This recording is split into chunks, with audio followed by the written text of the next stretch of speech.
Olá, estudante! Eu sou o professor Robson Mendonça. Estou aqui para mais uma aula de filosofia e hoje falando sobre lógica.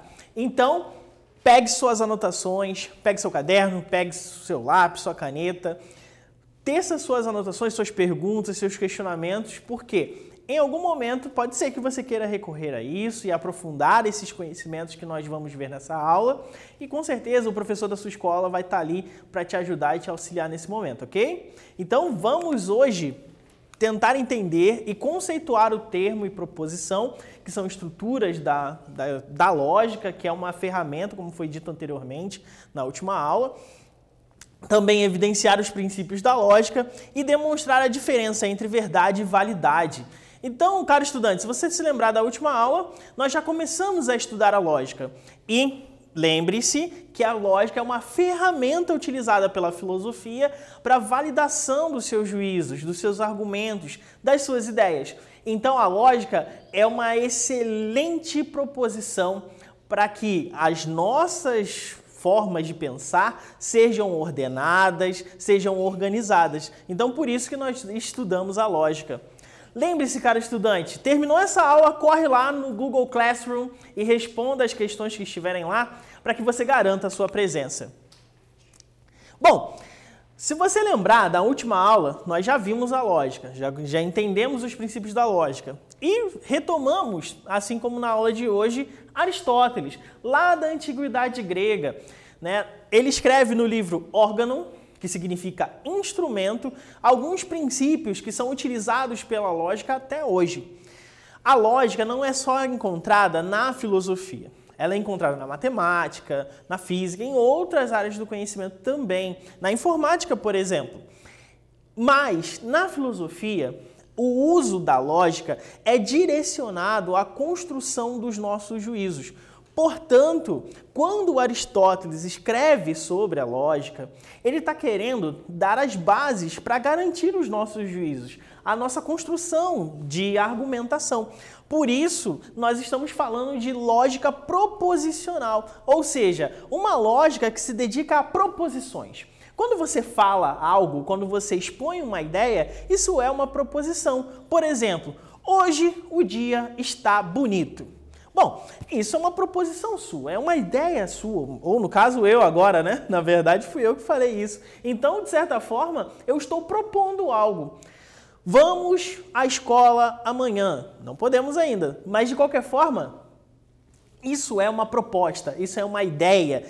Essa é uma forma de conduzir o pensamento. E a lógica nos ajuda a construir juízos que sejam encadeados, ou seja, quando eu estiver construindo um texto, por exemplo, serão várias ideias, várias frases que juntas vão formar o sentido daquele texto. Então a lógica nos ajuda a construir isso.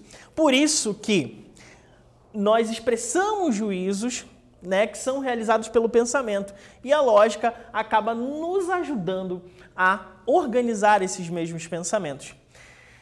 A lógica proposta por Aristóteles, ela tem uma lógica dedutiva. Se você lembrar, em uma das nossas aulas, nós já falamos sobre dedução, que é aquele tipo de argumento que parte da ideia de que nós vamos construir um juízo geral primeiro, e a partir desse juízo geral, nós aplicamos a casos particulares, como, por exemplo, a Terra ela é circular, um globo, né?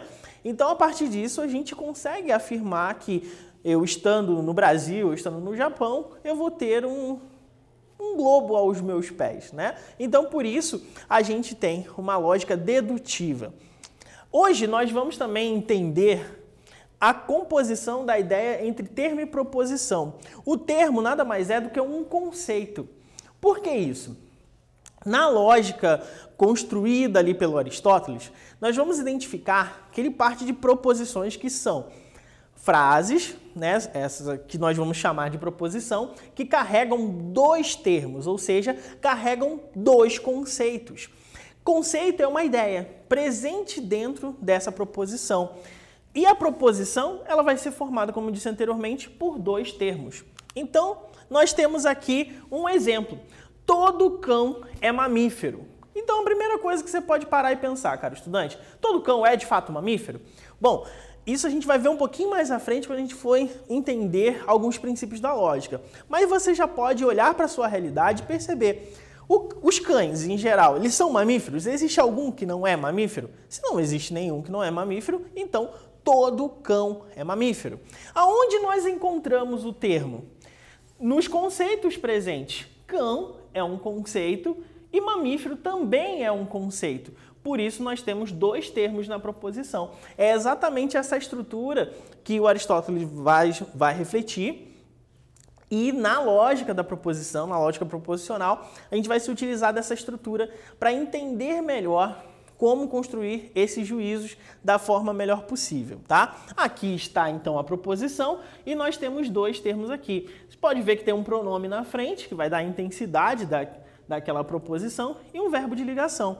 Pronome e verbo dão intensidade e ligação aos termos, ou seja, eles estão ali para nos dizer o que a proposição, no final das contas, acaba abrangendo e dando sentido a essa proposição. Então, caro estudante, agora com esses elementos já aí na sua cabeça, já você anotando, já fazendo suas inscrições aí no seu caderno, vamos a uma questão bem rápida aqui para que a gente possa consolidar esses conhecimentos. Então, vamos lá. Na proposição, o que é um termo? Letra A, um conceito. Letra B, uma paráfrase. Ou letra C, uma analogia. Isso é muito importante, caro estudante. Para você entender muito bem esses preceitos da lógica, é necessário saber essa questão aqui, ok? Então daqui a pouco eu volto e trago a resposta correta.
E aí, estudante, qual foi a alternativa que você marcou? Vamos ver qual é a correta? Letra A, na proposição, o que é um termo? É um conceito. Lembre-se disso, caro estudante. É um conceito. Isso vai ser importantíssimo para quando você for construir as proposições e construir o silogismo, que é exatamente aonde nós vamos culminar essa aula de hoje, né? Que é evidenciar o que é um silogismo dentro dessa proposição dedutiva, que é a lógica que o Aristóteles proporcionou lá na Antiguidade Grega. Então, lembre-se que o termo é um conceito. Então, quando você estiver na dúvida, olhar para a proposição, não souber qual é o termo, lembre-se, é um conceito. Então, lembra lá, todo cão é mamífero? Cão e mamífero são os conceitos. Bom, uma das coisas que nós precisamos fazer com a proposição é qualificá-la. Então, a primeira coisa que nós devemos fazer com a proposição é dizer se ela é afirmativa ou negativa. Se eu voltar lá naquele exemplo, todo cão é mamífero, é afirmativa ou negativa? E aí? O que você escreveria no seu caderno agora, nesse momento? É a afirmativa. Veja, todo cão é mamífero. Se tivesse, por exemplo, nenhum cão é mamífero, o que seria? Seria negativa, ok? Captou isso aí? Vamos para a próxima. A quantidade da proposição é exatamente a outra qualificação que nós temos que dar às proposições. Então, quando eu for verificar a quantidade, eu tenho que dizer se ela é universal ou particular. Ou seja, dizer a abrangência dessa proposição. Então, veja, todo cão é mamífero. É universal ou é particular? Pensa aí. Escreve aí no seu caderno. O que será que é? É universal, abrange todos os cães. Ou seja, nenhum cão está de fora. Se eu tivesse um círculo que tivesse todos os cães, e esse círculo fosse dos mamíferos, todos os cães estariam ali dentro. Então, por isso, é uma sentença universal. Se eu dissesse, algum cão é mamífero, algum, então quer dizer que tem algum que está dentro desse círculo e algum que está fora, ou seja, particular. Então, são essas duas qualificações que nós damos à proposição como um todo. Então, por exemplo, todo cão é mamífero, ela é universal e afirmativa. Se fosse nenhum cão é mamífero, seria universal, negativa. Se ela fosse algum cão é mamífero, seria particular, afirmativa. E se fosse algum cão não é mamífero, nós teríamos uma particular, negativa. Outra coisa que nós também precisamos fazer com a proposição, e principalmente voltado a essa questão da construção do silogismo, é entender o tamanho de cada termo. É entender, por exemplo, que eles são classificados em particulares e universais. Então, quando eu tenho, por exemplo, uma proposição que traz lá todo cão é mamífero, cão vai ter uma extensão e mamífero também terá uma extensão. E nós temos que verificar se é particular ou se é universal. Então vamos ver. Aqui o meu famigerado exemplo do cão e do mamífero, né? Vocês já devem estar cansadinhos já de ouvir cão e mamífero, mas vamos ouvir mais um pouquinho, ok? Então vamos lá. Cão é universal, ou seja, eu estou abrangendo todos os cães na minha sentença. E mamífero é particular, porque eu não estou abrangendo todos os mamíferos. Dentro do grupo dos mamíferos, eu abranjo somente os cães. Então, caro estudante, lembre-se, se eu tivesse um grupo dos mamíferos, nós teríamos só cães. Por exemplo, eu não sou um cão, eu sou um ser humano. Então, eu sou um mamífero também? Sou um mamífero.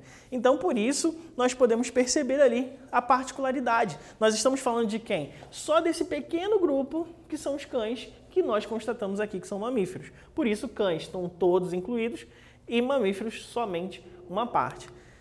Vamos ver, então, uma outra particularidade, uma outra questão. Se nós tivéssemos algum cão que não é mamífero, nós teríamos uma sentença, algum cão, por exemplo, é o amarelo. Vamos verificar aqui do jeito que foi colocado. Algum cão é amarelo. Você já viu algum cão amarelo? Eu já vi vários. Adoro cães amarelos. Os dois termos, cão e amarelo, são particulares. Se eles são particulares, por quê? Porque eu estou dizendo que algum cão é amarelo, ou seja, não estou falando de todos os cães. E, logicamente, amarelo engloba alguma parte das coisas que são amarelas, e nesse caso os cães que são amarelos. Mas, por exemplo, nós temos paredes que são amarelas, nós temos outros animais que são amarelos. Então, por isso, as duas sentenças, ou os dois termos, são particulares. Vamos para mais um exemplo aqui. Então, nós temos nenhum cão é ave, ok? Você já viu algum cão que é ave? Eu nunca vi, tá? Então, me perdoem se existe algum cão que é ave. Mas, a princípio, não reconheço cães como aves. Então, se eu tenho um grupo que está totalmente excluído do outro, eu tenho dois termos que são universais. Um grupo do cão e um grupo da ave. Aqui eu coloquei amarelo, mas está errado, tá, gente? Ó, esquece essa parte aqui. Mas a ave é um grupo totalmente à parte do grupo do cão. Então, por isso, nós temos dois termos universais. E, por fim, na extensão dos termos, nós temos aqui uma composição de uma proposição particular negativa, veja o não aqui, e numa sentença como essa, numa proposição como essa, nós temos cão sendo particular e grande como sendo universal. O que nós temos aqui então? Nós temos uma composição em que eu estou falando de uma parte dos cães, mas que, quando eu falo do grande, eu incluo todos esses seres fora, né? Eu só tenho o grupo dos cães aqui, algum cão não é grande, estou falando dos cães pequenos, por exemplo. Então, o grupo do grande está totalmente fora, por isso ele é universal. Complicado, difícil, fácil, o que você achou? Fácil de identificar? Difícil de identificar? Vamos verificar aqui, então, como você vai se sair. Escreva aí no seu caderno como seria uma sentença formulada por você mesmo. E depois tente dar a extensão dos termos e também classificar a proposição. Mas eu vou deixar uma aqui para você agora, parar um pouquinho e escrever no seu caderno aí o que exatamente se você entendeu esse processo. Então vamos lá. Marque a alternativa que corresponde à classificação da proposição. algum menino não é torcedor. Então você vai classificar essa proposição, ok? Algum menino não é torcedor. Letra A, universal afirmativa. Letra B, particular negativa. E letra C, particular afirmativa. Lembre-se daquilo que eu falei anteriormente sobre a classificação das proposições e também da extensão dos termos para responder essa questão, que daqui a pouco eu volto com a resposta correta.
Olá, estudante! E aí? Marcou qual alternativa? A correta é a letra B, particular negativa. Então, essa aqui tem algumas dicas. Algum se remete a particular e não a negativa. Então, assim, fica fácil para você responder essa questão, ok?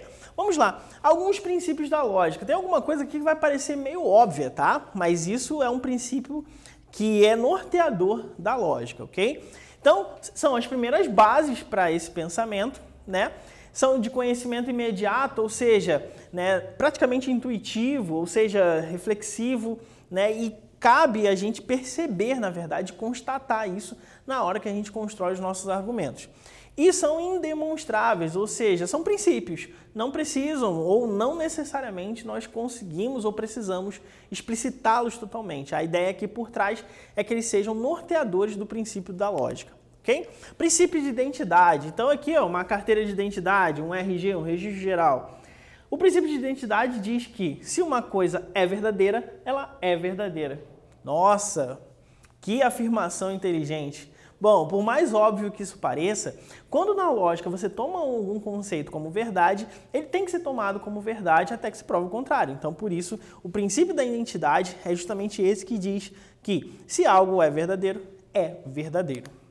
Princípio da não contradição. Então, quando nós temos duas proposições, né, que são contraditórias, se uma é verdadeira, a outra necessariamente é falsa. Então, por exemplo, todo cão é mamífero. O contraditório disso seria inverter totalmente a proposição. Então, aqui nós temos uma universal afirmativa. Então, se ela é universal, ela vira particular. Se ela é afirmativa, ela vira negativa. Então, fica algum cão não é mamífero.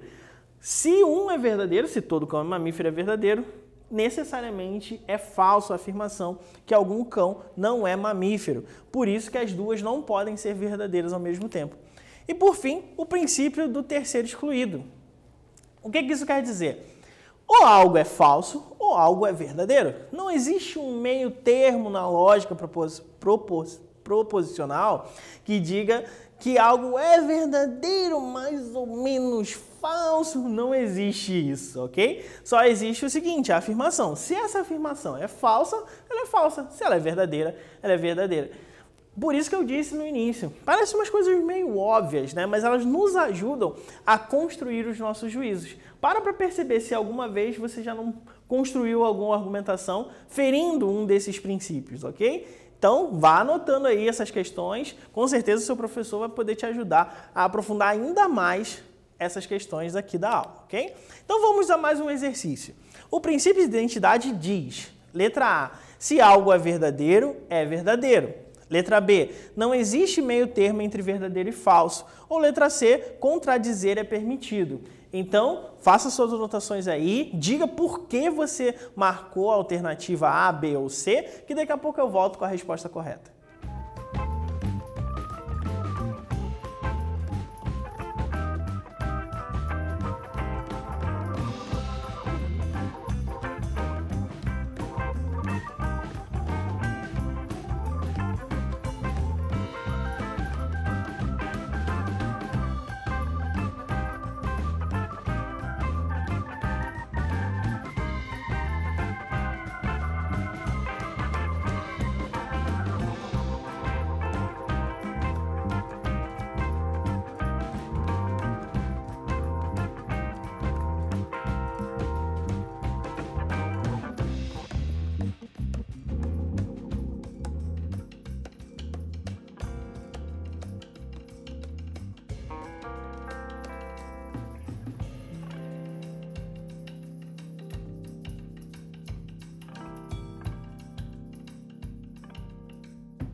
E aí, estudante, qual foi a que você marcou? Vamos ver? A correta é a letra A. Se algo é verdadeiro, é verdadeiro. Por isso, o princípio de identidade. Se algo é verdadeiro, é verdadeiro.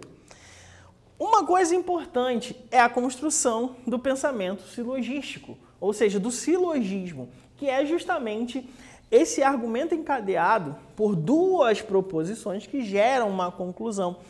É um argumento dedutivo, né? Essas regras são oriundas lá do Aristóteles, né? Assim como nós estamos estudando durante essa aula. E duas proposições vão gerar uma conclusão. Elas se somam e geram uma conclusão. Então aqui eu trago mais uma vez o todo cão é mamífero para a gente entender. Todo cão é mamífero é uma proposição. Algum cão é amarelo, outra proposição. Como elas estão sendo somadas ali no início do silogismo, elas são premissas, ok? Essas premissas unidas, elas precisam necessariamente formar uma conclusão. Então, logo, eu tenho algum mamífero é amarelo. Ou seja, eu utilizei os outros dois termos que não estavam repetidos nas premissas. Isso faz parte das regras para a construção do silogismo, que é algo que você pode encontrar no seu livro didático. Tem lá as regras, né? E na internet também você encontra as regras do silogismo que podem te orientar, né? São algumas regrinhas lá que vão te ajudar a construir os seus juízos. Então você pode olhar as regras e ir construindo. Por exemplo, aqui que se um termo está aqui repetido nas premissas, ele é o termo médio. Ele só aparece nas premissas, não aparece na conclusão, ok? Então, o silogismo é isso.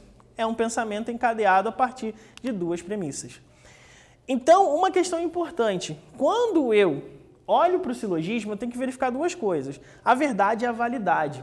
A verdade diz respeito ao seguinte: se a proposição corresponde à realidade, ou seja, se você olha na realidade e vê que aquilo é igual ao que está sendo falado, nós temos a verdade constatada daquele silogismo. Agora, se segue as regras da lógica, nós temos um juízo válido. Então, quando eu afirmo algo dentro das regras da lógica, é válido. Quando eu olho para a realidade e está lá, eu tenho a validade. Por isso, nós podemos construir juízos que são válidos e verdadeiros. E também podemos construir também as variações disso, como é verdadeiro e não válido, e por aí vai, ok? Então, mais uma questão aqui. O silogismo, letra A, é um pensamento aleatório, letra B é a construção silábica sem estrutura, e letra C é uma argumentação dedutiva a partir de proposições. Daqui a pouco eu volto com a resposta correta.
Estudante, vamos lá ver a alternativa correta? Letra C. Então, com certeza você marcou a correta. Então, só para lembrar, hoje nós vimos o órgão, a estrutura da lógica através do Aristóteles, estudamos silogismo, também as condições de verdade da construção da argumentação. Aqui estão algumas referências que foram usadas para essa aula. Fica aqui a minha gratidão a cada um que participou dessa aula e nos vemos no próximo encontro.